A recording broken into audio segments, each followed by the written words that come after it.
The first manga I want to talk about is A Coffee Shop in the Unwaking Town, which takes place in Lutetia, a quaint town with all sorts of fantastical things, ranging from witches to flying whales to an ever-changing landscape.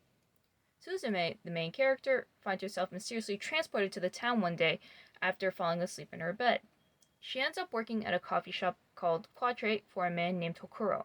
The manga focuses on Suzume's idyllic everyday life at the coffee shop and the various customers that visit the coffee shop. It's an episodic manga, with each chapter focusing around the characters preparing different dishes/snacks/drinks. One of the cool things about this manga is that there's a recipe at the end of every chapter, and I'm definitely going to try making some of them myself sometime. Overall, it's a very soothing manga, although a little bittersweet towards the end. But it's definitely great for when you want something comforting to read on a cold, rainy day.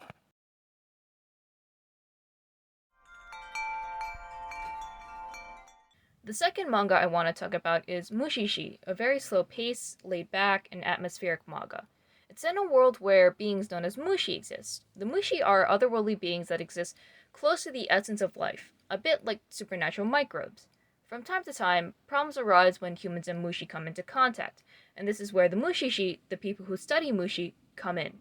The manga follows one such Mushishi named Ginkgo as he travels around. One of the things that keeps the manga interesting is that the solutions that the Mushishi come up with aren't always perfect, and yet each time it still feels fitting. Another thing I like about it is that all the characters are just normal people who happen to get mixed up with the Mushi, and it's interesting to see how these everyday people respond to what appears to be unexplainable phenomena. Even the Mushishi are just regular people who have had the opportunity to come into possession with a particular set of skills and knowledge, and/or had a run-in with the Mushi themselves. Ginkgo appears mysterious at a first glance, but we learn about his backstory later into the manga and learn that he too is just some dude. What really makes the ordinariness of the characters so interesting is that the manga still manages to maintain a sense of delicate beauty and wonder.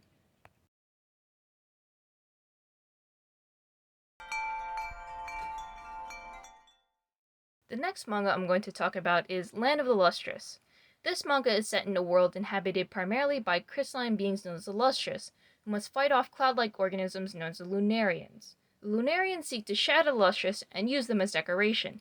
It's like a more pensive, post-apocalyptic version of Steven Universe.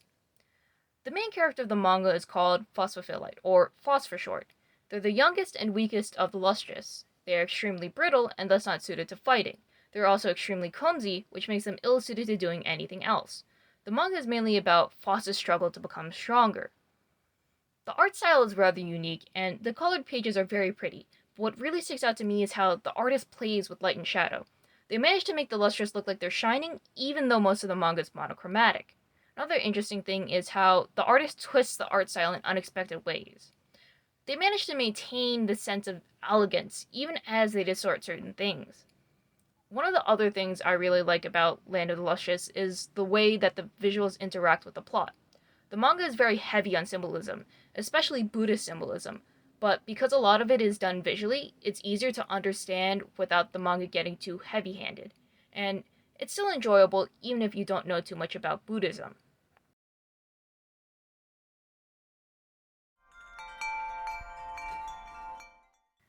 The fourth manga on this list is Frieren at the Funeral.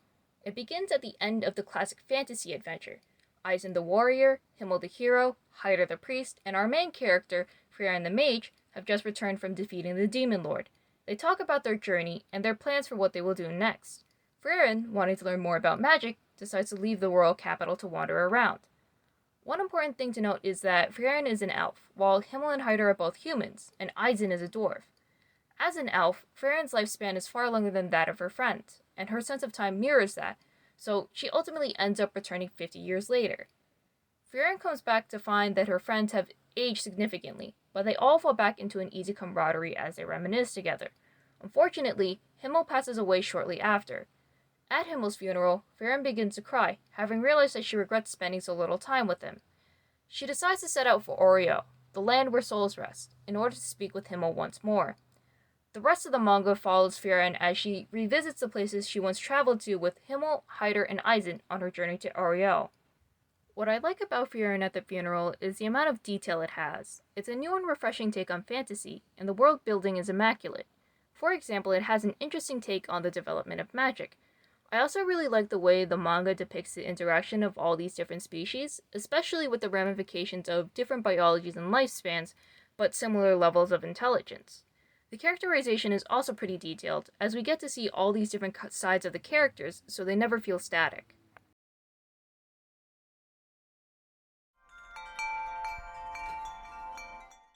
The last manga I want to talk about is called I Sold My Life for 10,000 Yen per Year, though sometimes it's also called 3 Days of Happiness. At the beginning of the manga, we're introduced to a penniless young man named Kusunoki.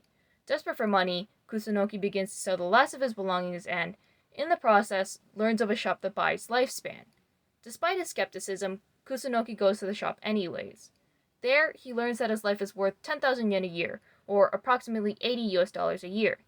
He also learns that he has around 30 years and 3 months left to live, meaning that Kusunoki's remaining life is worth 300,000 yen, or 2,400 US dollars.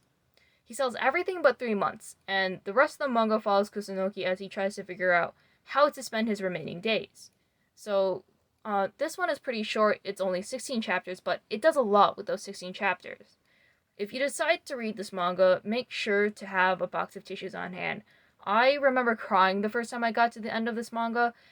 It manages to be tragic yet heartening at the same time. The characters have a lot of depth to them, and they feel three-dimensional, so what happens to them at the end has a strong impact. The ending is very poignant and bittersweet.